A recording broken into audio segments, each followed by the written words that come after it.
Hey folks, David Stewart here. Hope you guys are having a fantastic day. I got to do something rather unique, something I haven't done in 20 years, which is go see Star Wars Episode 3 Revenge of the Sith in the movie theaters. I got to go see it in a cinema. I went with my son, which was a really great experience. He had never seen the movie before. He had seen all the other 5 Star Wars movies prior to this, and he was really looking forward to seeing this as a full movie experience. And he said he had a great time. I had a great time as well. It's been a long time since I've gotten to see that movie in that format. I've seen it at home. I've seen it at home on very nice TVs. And I got to say that the cinema is, of course, a better and really different experience.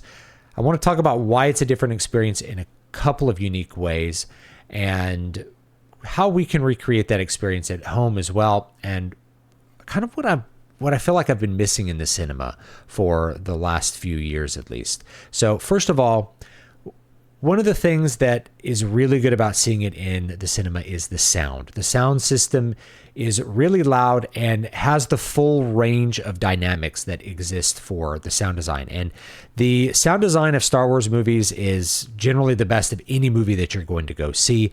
The dynamic range in the sounds is really profound. Of course, the scores are great. The sound effects are great in themselves, but it's the way they all mix together that really makes the movie hit hard. Now, we didn't see it with DFX or any of that kind of stuff, though you can go see showings that have that.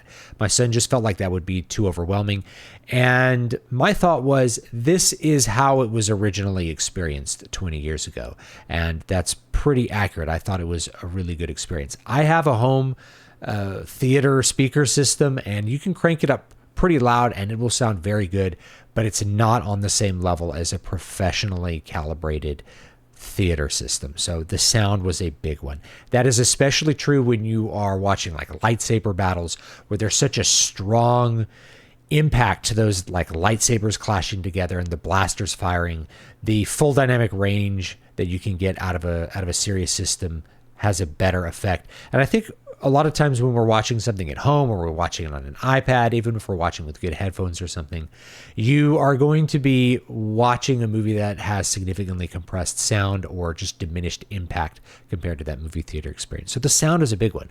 Visually, of course, it's large. Now, you can have a large movie experience by sitting closer to your TV. If you have a VR headset, you can watch movies in VR in a big movie theater and get some of that experience back. It's a little bit different with a physical screen. Of course, we sat in a really prime location where we were like right in the middle. It was a great location to watch the movie from. And there are some interesting distortions that arise from watching an actual cinema movie on a cinema screen. The first one is compared to an OLED. The blacks are not black, they are gray. And when you're used to watching movies like this in HDR on an OLED TV, the grays, you notice them, but you quickly adjust. There's also some things where in a really bright or saturated scene, you actually see the texture of the screen behind it. And that can be, it didn't break the deal or anything, but it was a little bit interesting that I noticed it, that I was noticing, I could see the screen texture in that really light part just because of the way that the technology works. It's kind of interesting to think about. Of course, you're looking at a curved screen, and that curved screen exists because you want all of the image to be focused, but it does create some interesting like parallax distortion depending on where you're sitting. We sat in a prime location, so that was pretty minimal, but it's just going to be a different experience than a TV visually. At the same time, if you sit in a great location, it really fills up your vision and you really feel like you can look around and take in a lot of the details. I also think that technology softens a lot of the hard edges and the seams. I like to call them the seams that you notice with special effects movies. So I noticed this in Marvel movies as well as with Star Wars movies, is that when you get them on home, you can get them at home and you're watching them in really crisp digital, you start to notice where the CGI is compared to something that was shot of physical objects with, even with a digital camera. You see where those things don't quite blend together because you can't get the lighting perfect. You just can't get CGI to absolutely perfectly blend. And of course, this is CGI from 20 years ago, so the technology is older. Not that the VFX artists are any less talented, but you're working with maybe tools that don't have quite as many options as you have today. So on the movie screen, I notice less tearing. I notice less obvious CGI stuff. When I'm looking really carefully, because that's just in my nature to look carefully for special effects and these sorts of things, yeah, I can notice them, but I also notice that they're less obtrusive than they would be on the TV screen, especially things where like a CG item is mixing with an actor. There's actually a point that I noticed in Revenge of the Sith where there's like a CG droid handing a baby to Obi-Wan, and the baby is kind of put into his arms with a computer, and it doesn't quite sync up with his movements. But I'm looking for that, and my son really didn't notice that kind of stuff. So a lot of the like lines that exist between the virtual and the real become harder to distinguish in the cinema. So it produces a more pleasurable experience. You're watching it at 24 frames per second, 24 FPS on a TV. Things don't always quite line up. So people are always coming up with ways to try to get those things to match up, like black frame insertion and all kinds of things like that. It just looks better on the cinema. Things look a lot smoother, especially when cameras are panning. I notice this a lot on modern TVs, is when you have a camera pan, like across the landscape, it looks very jittery. And you try to find different ways to get rid of that jitter. But on a movie screen, you notice the jitter a whole lot less. It's just the nature of the technology. Even digital projection lessens it quite a bit. So overall, I really liked the cinema experience. What was great as well is I got to see that with my son. He's 9. It's the first time he saw the movie. He really got blown away by it. So you get to kind of see it through a child's eyes, and you also get to see it through the eyes of somebody who's never gotten to watch something that was that level of intensity before, never gotten to watch Star Wars before, where I'm so used to looking for the flaws in it, and I'm so used to thinking about how they did this effect or that effect, because I'm really interested in that kind of stuff, and I was really interested in Star Wars. It's really good to see things again through a child's perspective, where they are just enjoying the movie and they're just enjoying the things on the screen for their own sakes, rather than thinking about, well, maybe this could have been a different, or I really wanted to see this instead. He had no prior expectations, no desire to see this or to not see that, so it was just a good movie experience. I also think that movies we've lost a little bit over the last couple years. One of the things about the prequels is that if we are comparing, I think, to modern action movie like Marvel movie standards, I think the prequels are better. I think they really stand out with higher quality effects, more dramatic stories, and really, I think, a visual design that's just beyond what we normally see in movies.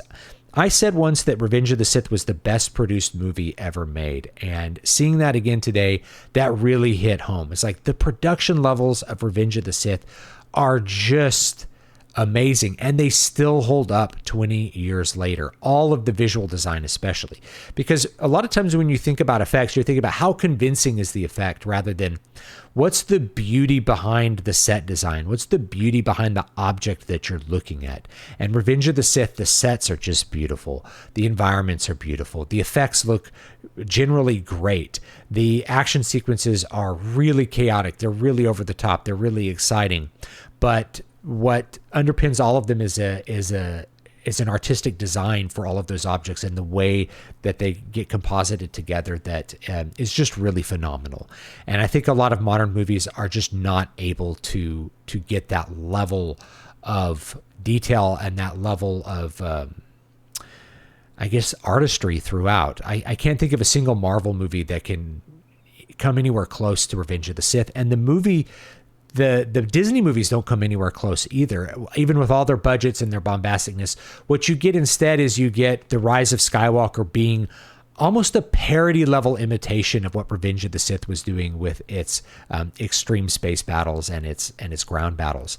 It's it's a child imitating rather than an artist really drawing and making something incredible. So it was a really good experience.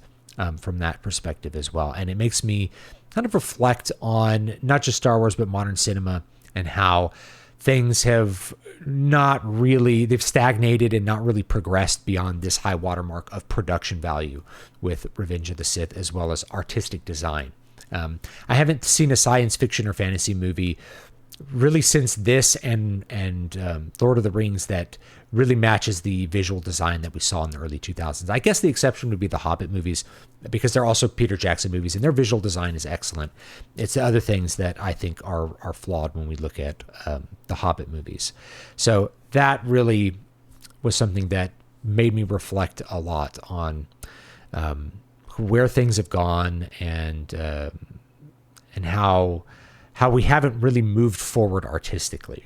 Like, the effects might be sharper, but the artistry in them is not really better. There's also this thing that, the prequel movies are operating in a mythic mode. And Star Wars in general operates in a mythic mode. So when you see the newer movies, they're missing that level.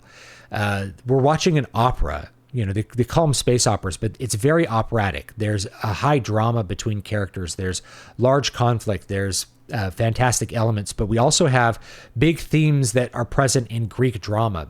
The big one in Revenge of the Sith, of course, is that by trying to avoid a prophecy coming true, a prophetic vision that Anakin has, by trying to avoid it, he brings the thing about.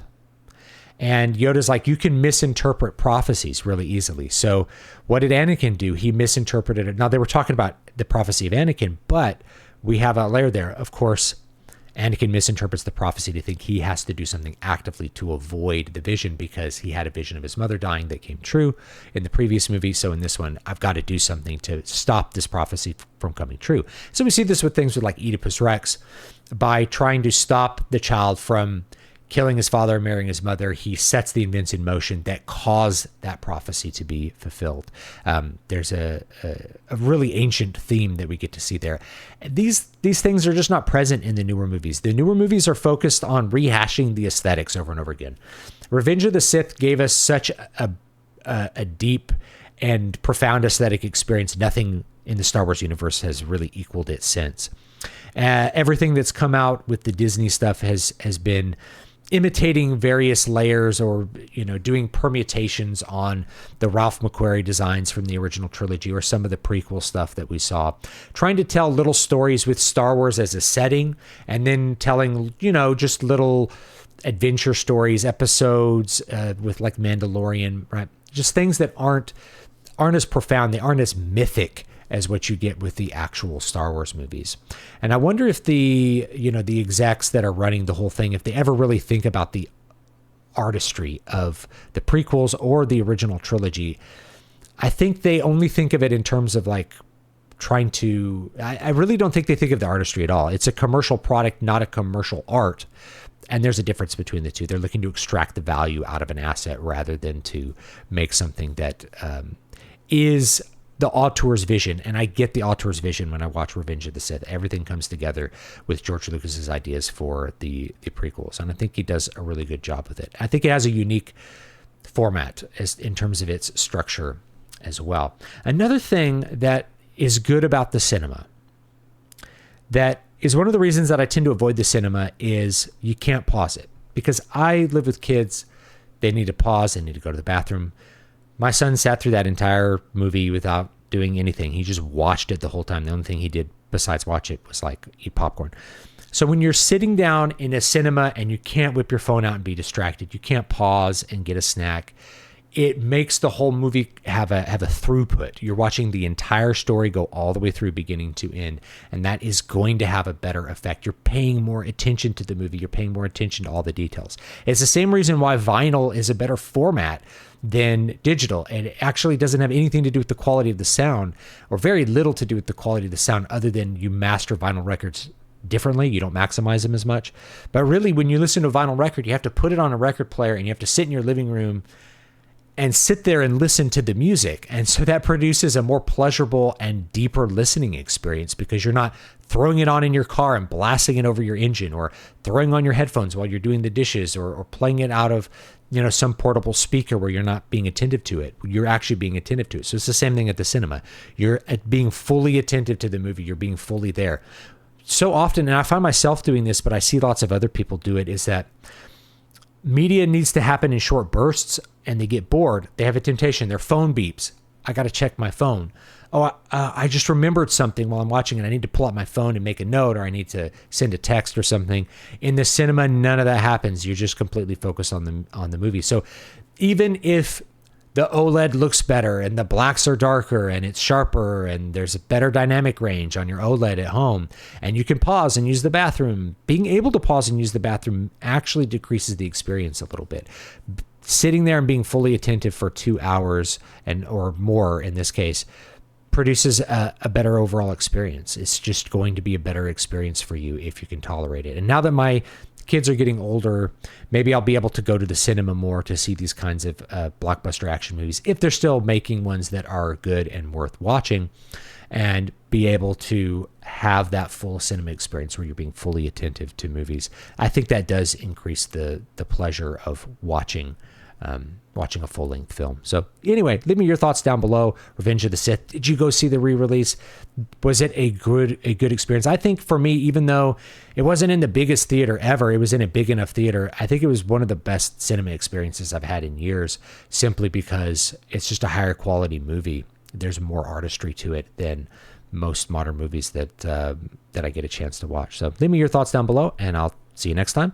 Don't forget to check out my Patreon down below. You get a free book just for joining, and there's rotating free books that happen at the higher tiers every month. Plus, everybody at every tier, you get access to all of the copies of the live writes that I've done on the channel. So you get, at this point, 2 or 3 extra books that I've written. I think 2 extra books that I've written on stream. I've written them live. I live streamed writing the books, which I don't know of anyone else who does that, but I did that. And if you don't want to bother watching me slowly write the book, of course, you can just read what I wrote, because I have it as a bunch of posts on Patreon. So check that out, and I'll see you all next time. Have a great day.